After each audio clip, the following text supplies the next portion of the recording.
On parlait donc de la création d'un fonds pour la démocratie lors de ce sommet Afrique-France de Montpellier. Et puis David Diaguavi avait la parole. Oui, Michel, merci beaucoup. Et donc je disais tout à l'heure que à partir du moment où vous aspirez à une démocratie, je pense qu'il faut être assez fort et assez responsable pour véritablement prouver que vous méritez cette démocratie-là. Et lorsque le patron vous invite en France pour une rencontre de telle envergure et que au retour on prend on annonce des projets pour l'Afrique et que derrière ces annonces on vous envoie un chèque pour justement selon les thèmes de l'Élysée mettre des fonds à disposition de ces pays pour asseoir la démocratie, ça pose véritablement un réel problème. J'estime personnellement que cette rencontre qui a été organisée n'a pas rempli toutes les attentes, puisque derrière, il y avait des sujets assez intéressants et assez forts qui devaient être abordés, mais qui n'ont pas pu trouver aussi de réponse de la part de ces jeunes qui étaient là. C'était une première expérience qui, peut-être pour l'Élysée, a bien marché, mais pour les autres qui observent véritablement la politique de la France en Afrique, n'a pas été une réussite. Néanmoins, elle a quand même permis de, ne serait-ce que suspendre les différentes rencontres politiques que la France organise avec les chefs d'État africains lors de ces sommets France-Afrique, malgré le changement de nom qui a été imputé à cette rencontre dernièrement. En tant qu'Africain, j'estime que cette rencontre pourra aussi être organisée sur le territoire africain, dans un pays africain, où le président français pourra faire le déplacement pour venir rencontrer toutes ces délégations qui seront invitées par le pays organisateur et échanger avec ces différentes délégations-là. Au lieu, chaque fois, d'amener des gens en France pour certains, pour aller prendre des leçons de démocratie ou de gouvernance et à la suite revenir dans leur pays pour ne pas les mettre à exécution. Et donc, c'est vrai, la France, elle est à féliciter, sauf que si elle veut vraiment rompre ses relations avec l'Afrique, des propositions ont été avancées au président français. Et donc, parmi ces propositions, il faut véritablement discuter de la question de relations bilatérales entre la France et l'Afrique. Ibrahim Matia, vous pensez que ces jeunes peuvent réussir là où les dirigeants africains ont échoué? Non, d'emblée, il faut dire que ces jeunes n'ont pas le pouvoir décisionnel en Afrique. Ouais. Donc, ce sont les gouvernants qui vont décider. C'est aux gouvernants d'imprimer la marque de gouvernance qu'il faut sur le continent africain. C'est pour cela que moi, je me porte en faux contre, en tout cas, l'impact ou bien l'effet vraiment recherché par ce fonds. Je me dis que ça risque d'être encore des chimères, d'autant plus que le problème de démocratie en Afrique, c'est un problème de gouvernance, au fait. Si nous avons de bons gouvernants, des gouvernants qui ne sont pas motivés par la longévité au pouvoir, des gouvernants qui ne se soucient pas seulement de leur, en tout cas, de leur entourage, de comment faire pour perpétuer leur régime. Moi, je me dis que ces gouvernants-là vont travailler pour le développement de l'Afrique. Et la France soutient la plupart de ces gouvernants. C'est un secret de polichinelle. Feu Idriss Déby avait dit, pour qu'il y ait changement de constitution, de tripatouillage de constitution au Tchad, c'est la France qui a demandé à ce qu'il y ait cela. Donc, Idriss Déby a fait des mandats de plus parce que la France a voulu que ce soit ainsi. Et donc, quel fonds on va envoyer? Et les fonds là vont servir à quoi concrètement en matière de démocratie en Afrique? Moi, je pense que, et Germain le disait, nos dirigeants, ou bien disons l'Afrique elle-même, doivent faire respecter. Donc la France est déjà un frein pour la démocratie en Afrique. C'est ce que vous voulez dire? Non, je dirais plutôt que les dirigeants que la France soutient sur le continent, ces dirigeants-là ne sont pas des gens qui peuvent faire avancer la démocratie sur le continent africain. Voyez le cas des tripatouillages des constitutions, les changements de constitution. Vous faites 2 mandats réglementaires. Au lieu de partir, vous changez la constitution et vous allez vers un mandat de plus. Vous allez vers 3 mandats, 4 mandats, etc. Quand ça continue, ça doit créer des frustrations, ça doit créer des soulèvements, ça doit créer des situations qui ne vont pas faire avancer le pays. Ça sape le développement. Parce que quand vous voyez quelqu'un qui fait autant de mandats, plusieurs mandats, ça entraîne vers ce que nous appelons l'usure de pouvoir. L'usure de pouvoir, vous savez, tout ce qu'il y a comme conséquence, c'est qu'on ne se soucie plus du développement, mais on se soucie plutôt de sa sécurité. C'est là où on achète des armes au lieu d'aller acheter des scanners. C'est là où on achète tout ce qu'il faut pour bâillonner la population, au lieu de construire les hôpitaux, des écoles qui sont des priorités, qui sont vraiment des besoins réels sur le continent africain. Donc, moi, je me dis que ces fonds-là, les 30 millions d'euros consacrés à l'Afrique, c'est peut-être la société civile qui va organiser des séminaires, mais ça s'arrête là. La démocratie, pour qu'elle avance, il faudrait que la France tienne un langage de vérité avec les dirigeants africains. Et cette société civile sérieuse qui n'hésite pas aussi à dénoncer le pouvoir en place. Et donc, on a l'impression que la France est en train d'armer des gens contre les pouvoirs en place. Bon, est-ce que c'est exactement ça? On peut le voir comme ça, mais en même temps, on a besoin de la société civile. Vous savez, nous-mêmes, les médias, nous faisons partie de la société civile. Il y a des associations qui agissent dans plusieurs domaines, notamment dans la promotion des libertés et de la démocratie.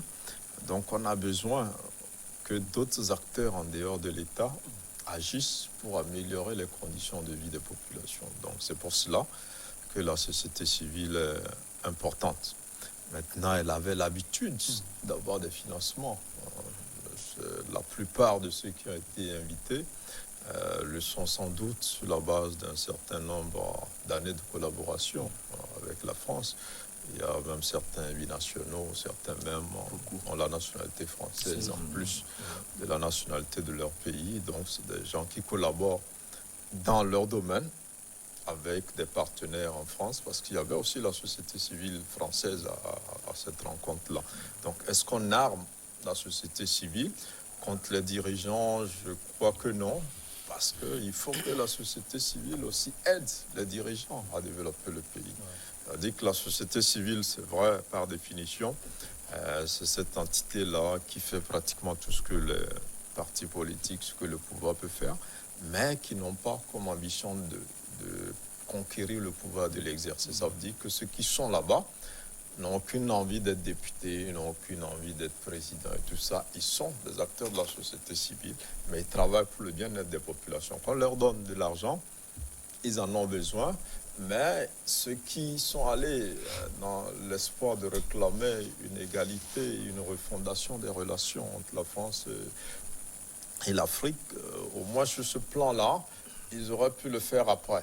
Ça ne devait pas être la première retombée de ce sommet-là. C'est comme s'ils sont allés pour se faire financer. Ils sont allés pour discuter des besoins réels de l'Afrique aujourd'hui. L'Afrique a envie que les relations soient plus justes, plus équitables. Elle a envie que la France la considère comme un partenaire, mais pas comme une ancienne colonie ou encore une colonie même supposée indépendante. Donc sur ce plan-là, je pense que ceux qui étaient n'ont pas pu combler les attentes des Africains globalement, mais pour ce qui les concerne en tant qu'acteurs de la société civile, c'est toujours bien qu'ils aient des moyens pour venir travailler à côté de l'État pour aider à améliorer les conditions de vie des populations. Allez, on quitte Montpellier et on revient en Afrique, plus précisément à Ouagadougou. Le procès de l'assassinat en 1987 lors d'un coup d'État de Thomas Sankara, ex-président devenu une icône panafricaine, souffre ce lundi 11 octobre devant le tribunal militaire de Ouagadougou, la capitale, 34 ans après la mort du père de la révolution burkinabé. Ce procès suscite des espoirs de vérité et de justice. David Diagwavi, un absent de marque, l'ancien président Blaise Compaoré. Oui, malheureusement. Et hélas, c'était la pièce du puzzle qui devrait permettre de réunir toutes les autres pièces dans ce procès qui, il faut le dire, a un peu trop traîné. C'était le 15 octobre 1987, si j'ai bonne mémoire, quand Thomas Sankara et une grande partie de sa garde rapprochée avait été la cible de tirs nourris de la part de militaires voltaïques ou burkinabés dans le temps, conduits par Blaise Compaoré qui a pris le pouvoir plus tard.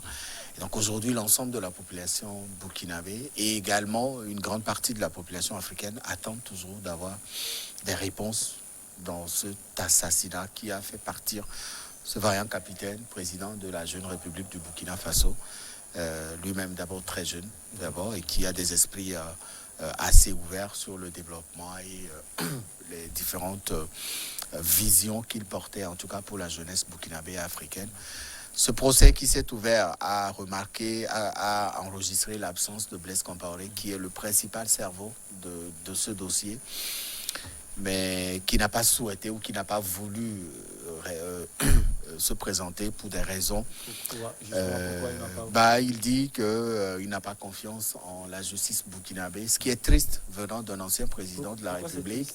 Oui, c'est triste parce que c'est lui-même qui a participé à la mise en place de ces institutions judiciaire dans son pays. Sauf qu'après lui, il y a aussi un président. Oui, il y a eu un président qui est arrivé à la suite d'une élection démocratique, mais qui ne porte pas les gemmes d'une vengeance ou d'une revanche contre Compaoré. Ce n'est pas Kaboré qui a institué l'ouverture de ce procès. Le procès devait être ouvert depuis très longtemps, même sous la présidence de Compaoré. S'il avait la volonté d'ouvrir ce procès, il devait le faire depuis très longtemps. Donc aujourd'hui, c'est des Burkinabés qui interrogent la justice burkinabé sur ce dossier-là. Et donc on dit que Blaise Compaoré avance cet argument de ne pas être sûr qu'il sera libre de ses mouvements, ou alors qui craignant peut-être un procès revanchard contre lui. Non, s'il n'a rien à se reprocher dans ce procès, il aurait pu répondre. Et c'était aussi une très belle opportunité, une très belle occasion qui lui était offerte de s'exprimer véritablement sur ce dossier, puisque lui-même, personnellement, ne reconnaît pas avoir tué Thomas Sankara. Beaucoup disent que c'est lui qui l'a tué. Mais il peut participer à ce procès même en étant en Abidjan, ou bien... Oui, mais s'il a la volonté, en fait, au final, l'ancien président ne veut pas se prononcer sur ce procès-là. Parce que, pour beaucoup, il a des choses à se reprocher. Maintenant, s'il estime ne pas être concerné par l'assassinat de Sankara, eh bien qu'il le dise, quel que soit son lieu de résidence. Et ça permettra aussi de fermer cette page sombre de l'histoire politique burkinabé, qui pendant des années, on a parlé d'une trentaine d'années depuis son assassinat. 34 ans. Voilà.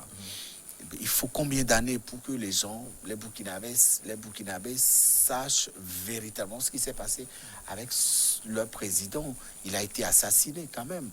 Et donc si pendant 34 ans, si pendant près de 25 ou 27 ans, Blaise Compaoré n'a pas pu mettre en place une justice pour dire ce qui s'est vraiment passé, ça veut dire quelque part qu'il y a anguille sous roche. Et donc le seul fait qu'il soit absent extériorise véritablement les différentes inculpations dont il est aujourd'hui la cible, et cela n'arrange véritablement pas son image, parce qu'il a été quand même président de ce pays, qu'il a gouverné pendant 27 années, à la suite desquelles il a été renversé par la population et l'armée. Mais aujourd'hui que les Burkinabés cherchent à savoir ce qui s'est passé, pour le respect qu'il a, pour l'estime qu'il avait incarné depuis cette vingtaine d'années où il avait dirigé le Burkina Faso, il aurait pu répondre à cette invitation pour dire ce qu'il avait véritablement sur le cœur. Jamais pour lui, l'ancien président, lui, sera absent, mais il y aura Gilbert Diendéré, qu'on voit ce que lui vit actuellement. Blaise Compaoré n'avait pas raison d'avoir peur de revenir au Burkina Faso et de répondre. Bon, je crois que c'est une question assez simple, pour la simple raison que si David était à la place de Blaise Compaoré, je ne pense pas qu'il reviendrait pour se faire juger, quelle que soit la confiance qu'il place en cette justice. Voilà, donc, d'abord parce qu'il est le principal bénéficiaire de ce coup d'État-là, même si directement il n'a pas exécuté ce coup d'État, le fait d'être bénéficiaire fait que déjà... Maintenant, c'est à lui de le dire. On le soupçonne. Ouais.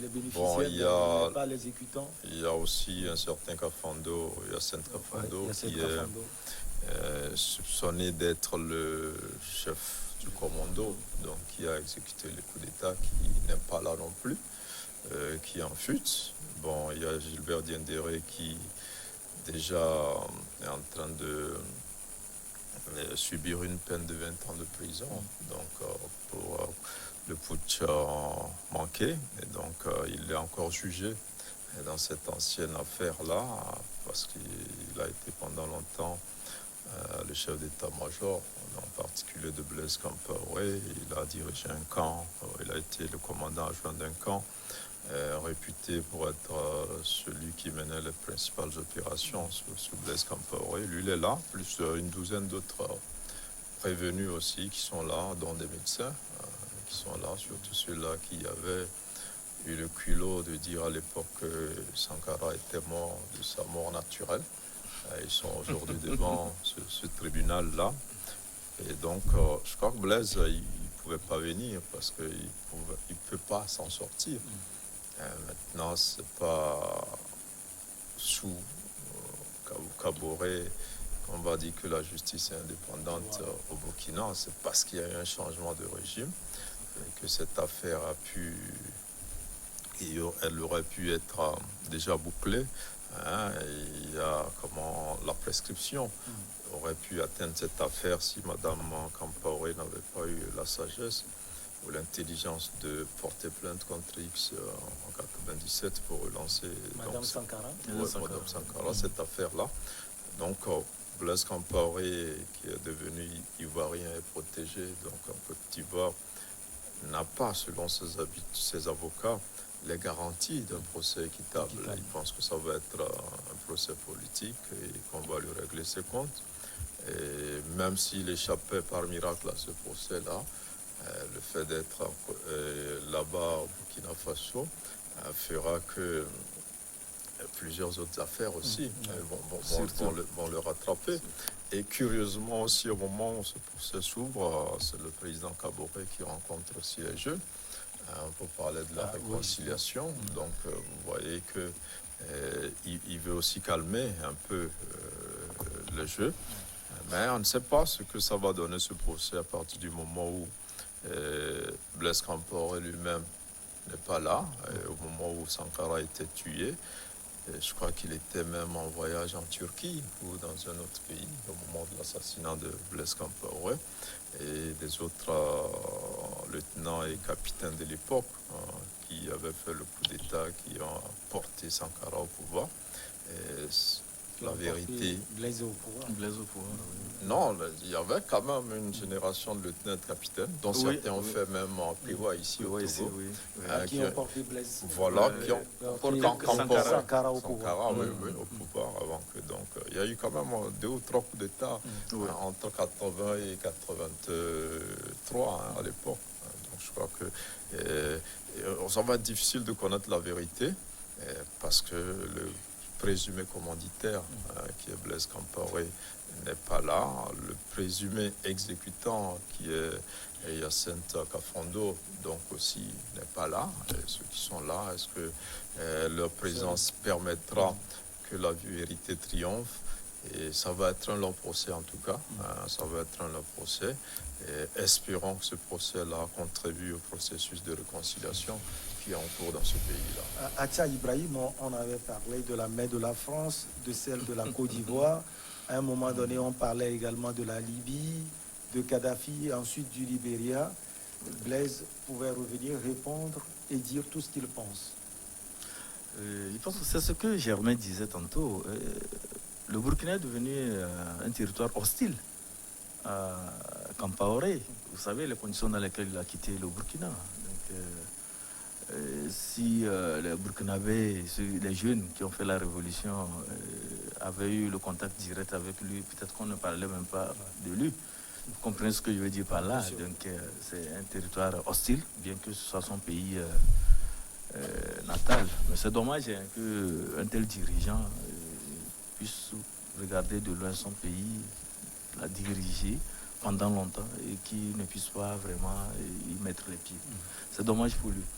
Mais j'estime que, en tant que militaire, puisqu'il parle de l'honneur de militaire, c'est un combattant, j'en veux pour preuve la posture prise par Diendéré aujourd'hui.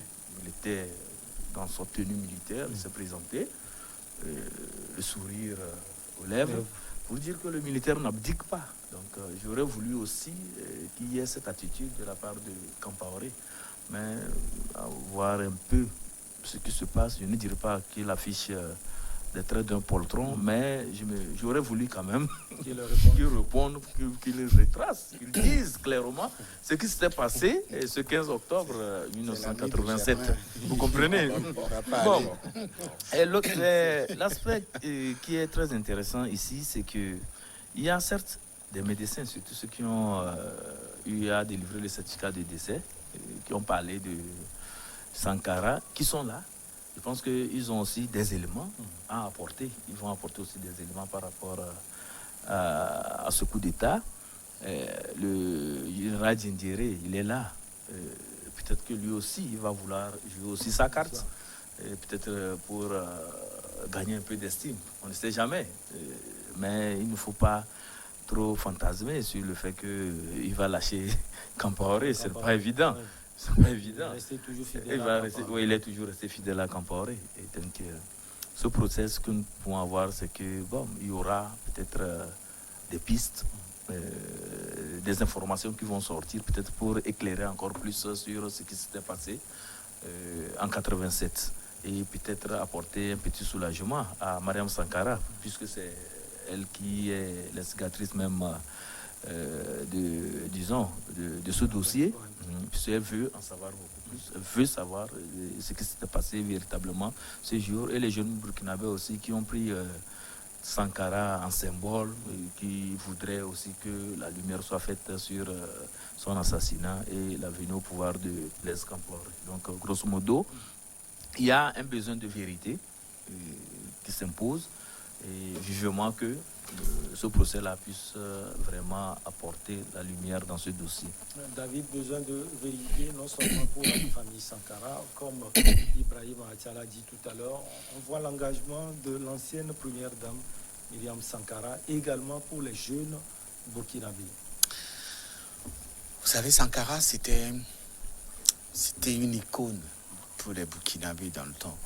C'était un président qui incarnait les aspirations de la jeunesse et qui avait sa politique à lui qui consistait à compter sur les valeurs nationales pour développer le pays. Et c'est dans cette politique que se retrouvaient ces jeunes Burkinabés qu'il avait pris en symbole. Et il était un peu une icône de la lutte de libération au Burkina Faso. Il symbolisait l'espoir de tout un peuple. Et donc son assassinat doit forcément interpeller. Il faut d'abord féliciter l'actuel gouvernement d'avoir accepté de reprendre le dossier. Parce que pendant 27 ans, ce dossier était classé sans suite. Mais Kaboré n'a pas voulu sortir ce dossier. C'est les Burkinabés qui l'ont interpellé sur le dossier. Et vous allez voir, quand Germain dit que la justice burkinabé n'est pas aussi indépendante, mais pourquoi elle a quand même... ne voulait pas faire sortir ce dossier? Il a servi également le régime de Blaise Compaoré. Kaboré. Oui, mais Kaboré ne décidait pas. Kaboré, il était Premier ministre. Il était président de l'Assemblée nationale. Il a été ministre, Premier ministre, président de l'Assemblée. Après, il a viré dans l'opposition. Président de l'Assemblée. Oui, un dignitaire du régime Compaoré. Oui, mais après, il a viré dans l'opposition. Ah oui, parce qu'il ne se retrouvait plus avec la politique de Compaoré. Il a choisi de se démarquer de lui. C'est ce qu'il a fait porter au pouvoir. Et donc, Kaboré, aujourd'hui, n'étant pas d'accord, a choisi son chemin. Aujourd'hui, ça a porté ses fruits. Mais il ne ressort pas ce dossier judiciaire parce que c'est lui, Kaboré, qui a été élu. Non. Mais comme je le disais, c'est parce que les Burkinabés attendaient vraiment. Quel que soit le président qui viendra remplacer Compaoré, je pense que pour rester dans le cœur de ces Burkinabés qui se sont sacrifiés pour faire partie de Compaoré, ce président doit forcément ressortir ce dossier. Ce n'est pas... Même si vous ne le voulez pas, le dossier viendra à vous. Il y a un peu trop d'interpellations sur cet assassinat de Sankara. Et donc, il est temps que les Burkinabés sachent ce qui s'est vraiment passé. Même si toute la vérité ne pourra pas ressortir, qu'il y ait des gens de but et que ceux qui ont été mêlés, ceux qui ont été accusés, il y en a encore qui vivent au Burkina et un peu partout dans le monde, que ces personnes viennent témoigner. Que Blaise Compaoré soit présent au procès ou pas, le procès va avoir lieu. Les conclusions vont ressortir. Déjà, la tombe de Sankara, je ne sais pas s'ils l'ont finalement retrouvée. Ils avaient trouvé une tombe. Entre-temps, ils sont allés déshumer le corps. Ils ont fait les thèses. Ils savent que ce n'était pas lui. Mais le corps, il est où aujourd'hui? Le corps de Sankara, on ne peut Il pas, a c'est été vrai que... accusé également pour cela. Voilà, donc il faut répondre à toutes ces questions. Et donc aujourd'hui, les Burkinabés se retrouvent dans ce procès qui n'a aucune couleur politique, qui est encore, qui n'a rien à voir avec un procès politique comme le pense Blaise Compaoré, puisque l'aboutissement, c'est la vérité qui doit sortir des conclusions de ce procès-là. Et cette vérité, elle est connue de tous. Sankara n'était pas... Il a quand même été tué. C'est quelqu'un qui a tiré sur lui. Même si le tireur est décédé aujourd'hui, c'est des gens qui se sont organisés quelque part, qui sont allés au palais et qui ont tiré sur le président Sankara. Donc il faut dire la vérité au peuple burkinabé. C'est très difficile à dire parce que en disant cette vérité, vous risquez ou soit d'avoir la sympathie des Burkinabés ou alors d'avoir la haine des Burkinabés sur vous. Un procès politique, Germain Pouli? Non, ce n'est pas un procès politique. Bon, il s'agit d'un crime politique aussi, il faut le dire. C'est un assassinat d'un président en exercice. Mais c'est beaucoup plus compliqué que cela. Ça se joue même en dehors des frontières du Burkina. Parce qu'il a fallu aussi que Macron arrive au Burkina et qu'il dise que désormais, le dossier-là n'est plus classé secret défense pour que la procédure puisse aboutir aujourd'hui. Maintenant, vous voyez dans une autre affaire similaire où il y a le frère de Blaise Compaoré qui est en France, qu'on n'arrive pas à extrader au Burkina. Blaise Compaoré est en Côte d'Ivoire, il est devenu ivoirien, on ne va pas l'extrader et on croit qu'il y aura une vérité dans ce procès-là. Aujourd'hui, les Burkinabés sont partagés. Quand le président a rencontré les jeunes la dernière fois, mais certains jeunes lui ont proposé de faire la justice traditionnelle, comme ça a été le cas au Rwanda ou en Afrique du Sud. Mais le président a dit non, que lui, il est pour la vérité avant la réconciliation. Mais est-ce qu'on aura cette vérité sur ce procès-là, ou est-ce que ça va ressembler un peu au procès de Hissène Habré? On entend des procès qui prennent des années et que pour finir, les gens, ils savent bien ce qui s'est passé. Ils savent à l'intérieur du Burkina quels sont ceux qui ont joué ce rôle dans l'assassinat de Sankara. À l'extérieur, comment ça a aussi été piloté de l'extérieur, ils le savent. Mais est-ce que vous pensez que dans ce procès-là, ces vérités-là sortiront? Ceux qui, à un moment, accepté, bon, les dossiers sont déclassifiés, vous pouvez aujourd'hui aller. Par exemple, on a un exemple comme ça au Togo. On parle de Sankara, on parle de 34, 30, c'est rien. Mais ici, il y a eu un président qui a été tué. La dernière fois, sa famille a demandé qu'on lève le secret défense sur ce dossier. La même famille est revenue dire non. Une partie de cette même famille ont dit non, qui n'ont pas demandé cela. Donc, c'est des problèmes qui ne sont pas aussi simples qu'on le présente. Et c'est pour ça que je disais, espérons qu'à l'issue de ce procès, qui va être très long, en tout cas, qu'on ne croit pas qu'il va finir de sitôt, les Burkinabés tireront au moins des éléments pour renforcer leur réconciliation. Allez, on va marquer la pause pour le journal et on revient après avec nos chers invités David, Germain et Ibrahima. Ciao.